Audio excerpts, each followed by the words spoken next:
za ku ji wasu gwalagwalan sirrika da za mu ba ku daga cikin sirrikan da suke kunshi a cikin kulhuwa. Kaga ita kulhuwa ka tofa ta 111 kowace da bismillah. Kowace irin cuta ce sai kaga an samu sa. Malaman hisabi sun santa.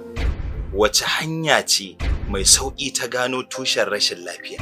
Akwai ilimin da ake bi don gano tushen rashin lafiya wanda su zaka ga suna amfani ne da ɗabi'u kamar guda 4 wato zafi, sanyi, laima ko ɗaita da kuma bushi. Duk wani abu da Allah ya shirya guda 4 zaka samu shi. Gabas, yamma, arewa, wuta, ruwa, iska, ƙasa. To akwai kuma irin mahangar China wanda suke ce mata Ayurveda, wato wani abu da suke cewa fita kafa beta, wato kamar ka ce yawa kaɗan da daidai. Yanzu kai karan kanka kai ma guda 4. Akwai kai, akwai kirji, akwai ciki, akwai gawawuna. Akwai cutukan da yake cewa cutukan rai wanda ko a zamanance ana faɗa su a ce musu emotional disorder. Akwai cutukan da yake danganta su da tunani. Dan misali, Bahaushe yana cewa wai rai dai an cire wa fara kai.